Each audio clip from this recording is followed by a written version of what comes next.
Hello guys, I hope everybody had a very fun weekend. Remember that we are still trying to get to 100 likes to the prepare for the CCHI video. We are almost halfway there. We have 45 likes as of checking like 5 minutes ago. That means we still have 5 more likes to post that video on Patreon and 55 more to post it on YouTube. So yeah, I am very happy and I am very excited about this.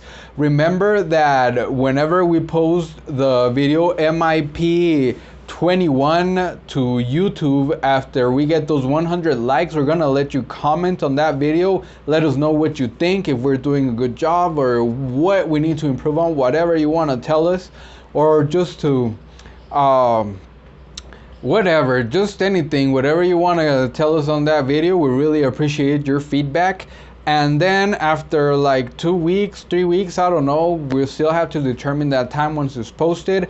We are going to pick 2 comments at random, and those 2 people are gonna get to record their interpretations to the medical interpretation 21 video, send them to us, and we are going to provide them with some good feedback. So let's get to it, guys. I am very excited about that. I'm gonna post the link somewhere up here and in the description so we can get that. Prepare for the CCHI to 100 likes on YouTube. That way we can release the MIP 21 to YouTube. So welcome to Unwind Sessions, where right after my shift I give the highlights of my workday and answer any questions that might have been asked at a previous session. My name is Juan. I am an English, Spanish, medical video remote consecutive interpreter with over 4 years of experience. Today is Monday, August 2nd, 2021, and today I took just 30 sessions. Always a mix, video and audio. There was a highlight today, but I don't know. I don't remember which one it was, and I forgot to write it down, and I just forgot it. I'll probably, if I remember it, I'll say it in another video. But the only highlight that I have for today is a new term, and that new term is pronounced doula, D-O-U-L-A, and the Spanish translation for that is the same, doula. Now the definition for doula from webmd.com is: a doula is a person who provides emotional and physical support to you during your pregnancy and childbirth. Doulas are not medical professionals. They don't deliver babies or provide medical care. A certified doula has taken a training program and passed an exam in how to help pregnant women and their families during this exciting but challenging experience. So a doula is like a coach, right? It's like a pregnancy coach or a birth, pregnancy, birth delivery, birth giving, childbirth coach, right? Like, this is a person that actually helps pregnant women to relax and gives them techniques so that way their childbirth can be like better, easier, you know. Of course, this is a new word to me, so I just read an article about it, and that seems pretty cool, you know. Somebody that can coach you and give pregnant women that they're going through all that stuff, all that pain and everything, and especially if it's their first time, right? So that seems like a very, very good idea. So that was the new word for today, doula. And let's get to what you came here to see. So thank you, 92 Golden, for your suggestion that I should do 10 must-know dentistry vocabulary terms, so this is it. Now, the following definitions were taken from myclevelandclinic.org, webmd.com, and smilesmadebeautiful.com, Google, and Wikipedia. All right, so let's get started. And for term number 1, crowns, also known as caps, and the Spanish translation, coronas. So the definition for this is, over time your teeth can get damaged. This can happen for a variety of reasons, like tooth decay, that's an important term, injuries, or just over time. Your teeth can lose their shape or size. Dental crowns are tooth-shaped caps that can be placed over your tooth. Think of it like a snug hat for your tooth. The crown restores the tooth's shape, size, strength, and appearance. So crown is practically like it says here, it's like a little hat that they, like a crown, like an actual king's crown, you know, that they put like on the tooth. And when a tooth has a lot of decay, sometimes they just decay like around the enamel, and they just thin it until like there's a little bit of tooth, like really good tooth with no decay, really healthy tooth, and enamel there, and well, not enamel, right? It's just this thing on the inside, but very healthy, but still a healthy tooth, right? The decay has not reached the pulp. That's another vocabulary word. The decay has not reached the pulp just yet, so they can save the tooth, right? They can just file down the tooth, and then they can just put like a little cap on it, and that is that. And that is what a crown is. Number 2, enamel. Now, oh, sorry. Enamel, and the translation, where am I going to put right here? Esmalte. And enamel is the thin outer covering of the tooth. This tough shell is the hardest tissue in the human body. Enamel covers the crown, which is the part of the tooth that's visible outside of the gums. So whenever you're looking at somebody's pearly whites, right, you're looking at their enamel and their crowns as well. This is like the crown and the enamel. The enamel is like the first coating, right? That is what whenever you don't brush your teeth or have bad dental hygiene, that is what gets attacked, right? Cavities, they love to feed on your teeth. All this bacteria, well, I should say bacteria loves to feed on your teeth, right? And they will rot and poop, and it's the poop that actually like dissolves the enamel, and that's why you get cavities. So enamel, that is a very important dentistry word. Number 3, oh shoot, I can't see it. Orthodontist, or ortodontista in Spanish.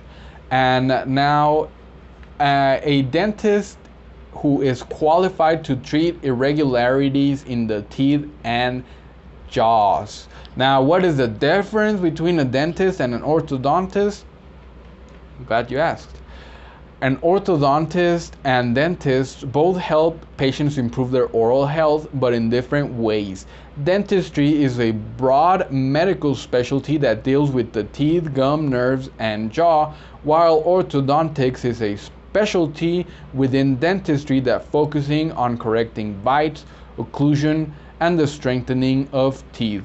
So you go to the dentist whenever you just want to get a regular checkup, right? Get some cavities filled, get some crowns, get your teeth cleaned, and that's all done by the dentist. But if you're looking for something else, you're looking to get braces, you're looking to get a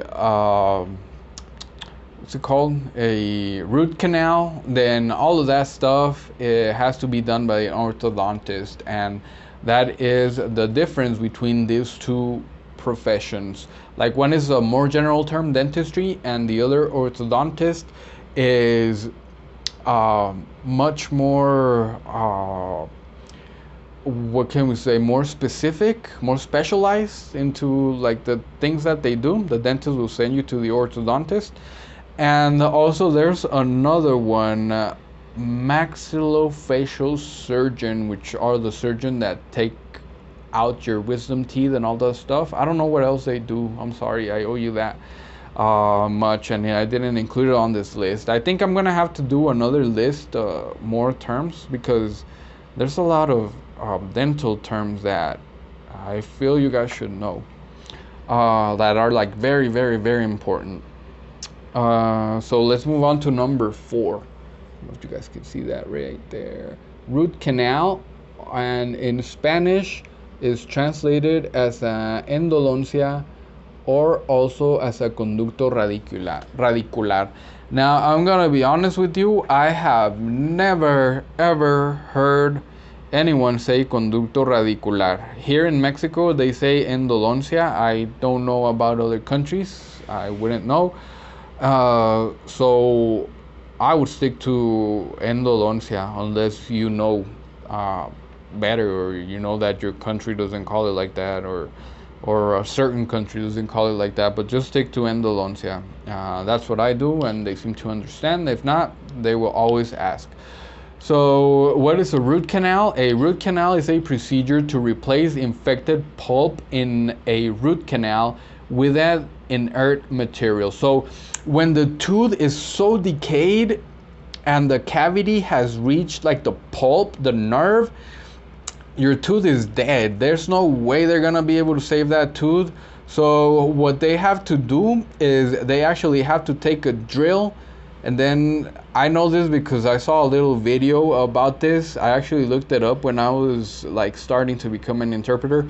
So what they do is they take a drill, and then you should look for that videos on YouTube. So they're also not animation. So sorry, now to the point.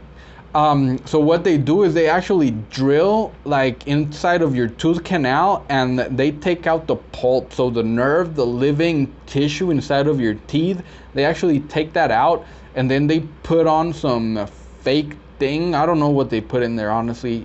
And so they put something in there to take the place of the roots of the pulp, and they put it in there, and then they seal it.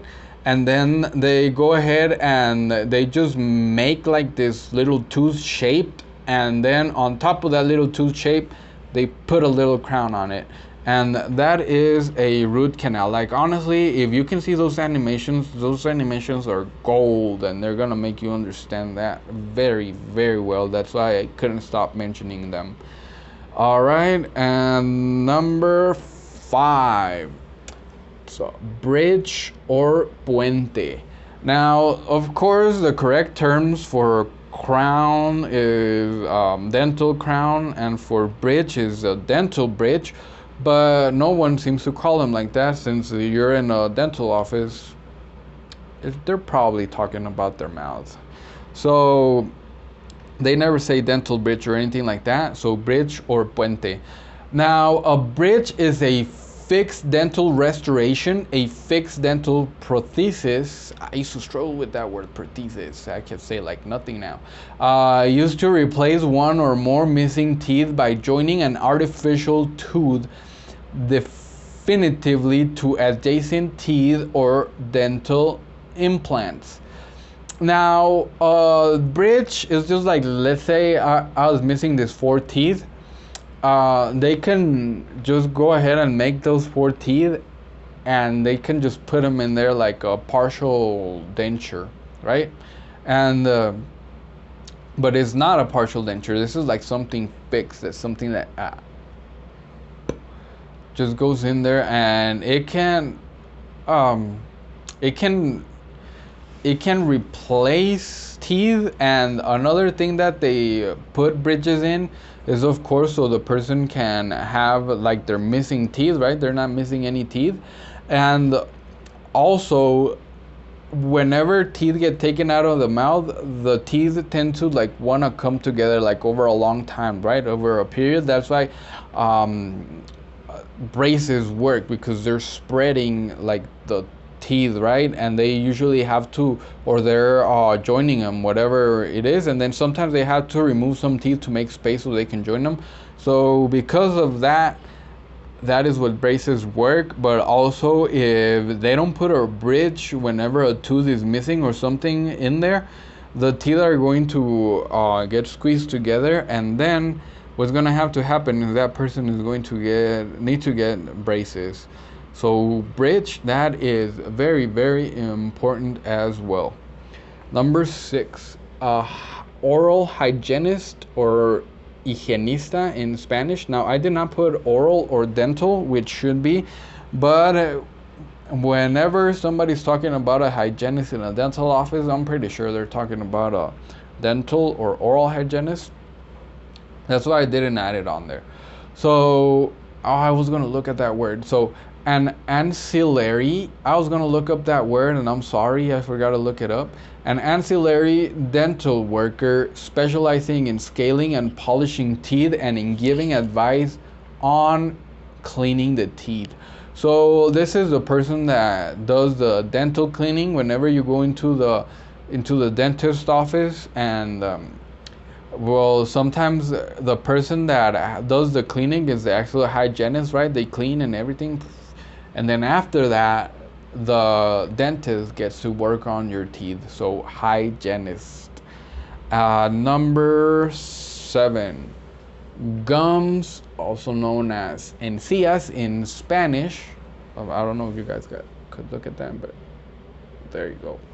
All right, and now gums are the firm area of flesh around the roots of the teeth in the upper or lower jaw. So just in case you don't know what that is, like, that's just that pinkish stuff in my mouth, right? And that is very, very important for dentistry, because of course they're working on the teeth, and that sometimes gets hurt or irritated by dental work. And another thing is that you could have like a disease that actually starts like pulling and drawing your gums backwards. That's if you've ever seen it on people when they have like very large teeth and then they're starting to get skinny and separated, that's what they have. They might have this disease in the gums, and I mean just like right next to the teeth. So it's something that gets talked about a lot in a dental office. And that disease that I'm talking about, I forgot what it's, gum disease, I'm pretty sure. And that gum disease is something that gets talked a lot about as well in a dental office.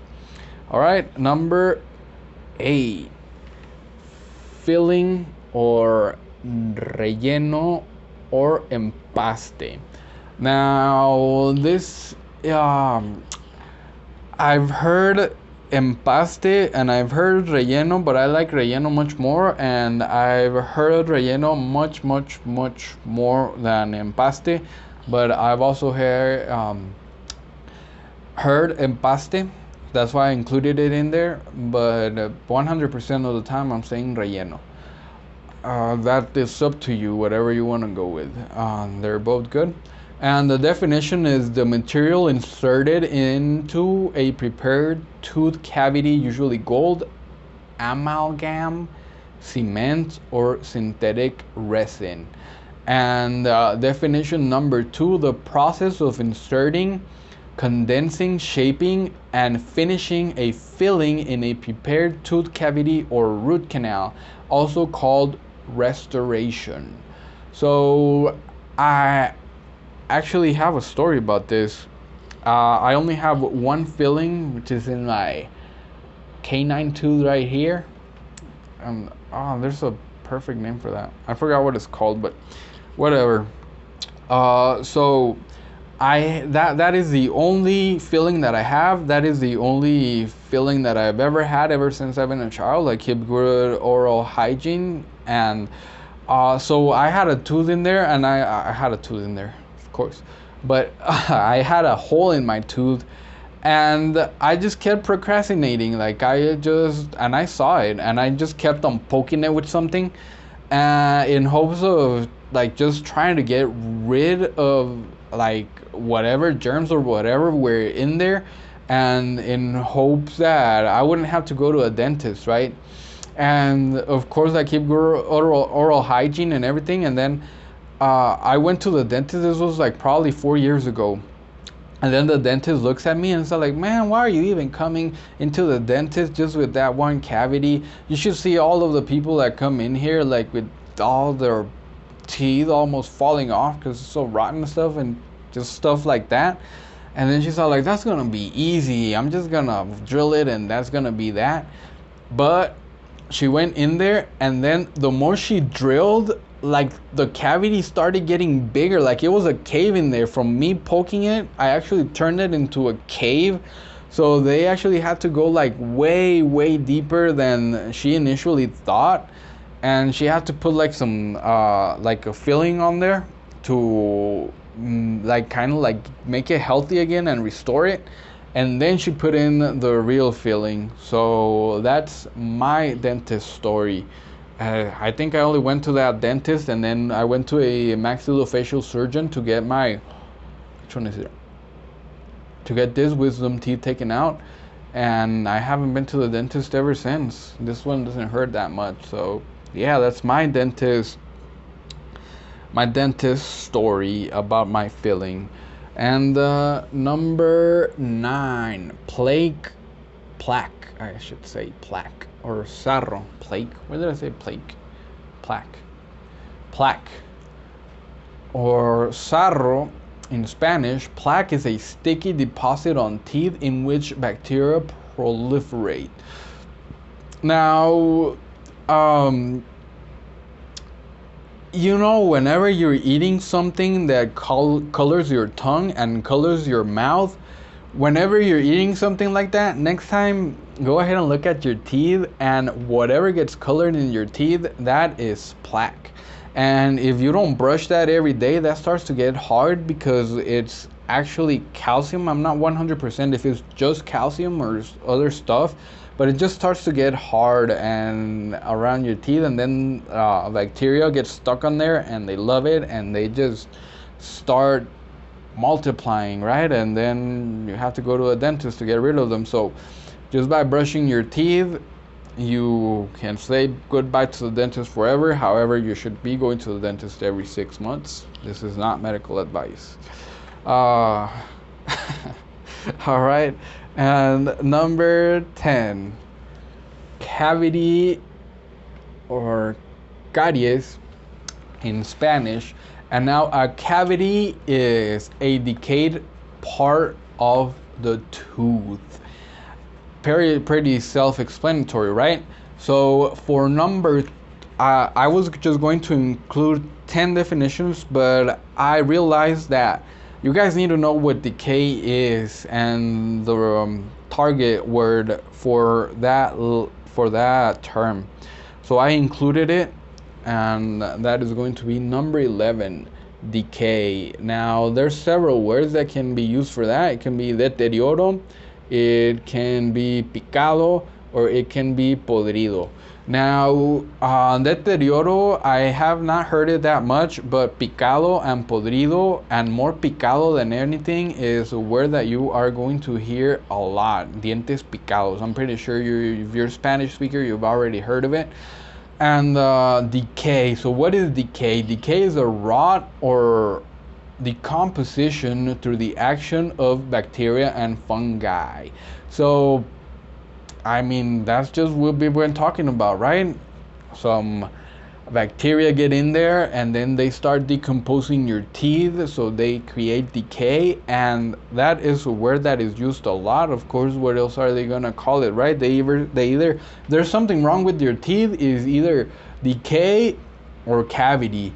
Now, decay does not necessarily mean you have a cavity. I have some teeth that have decay on them, and they, like, if I feel them with my tongue, they feel rough. They don't have like the natural texture and curvature of just regular teeth. But decay just means that yeah, there could have been bacteria there that did all of that, but you were able to get rid of it, and now there's none there. Now a cavity means like there's definitely some bacteria still living on that tooth. You're like hosting people there, and they're not even paying your rent. You got to get them out of there, right? So that's why I wanted to include decay. And that was the 11 dentistry terms that you must know. I am undecided whether I should make another video about this, because there are still some more words about this that I want to include here, but I don't know. We'll just see about it. We'll just play it by ear. We'll see what happens.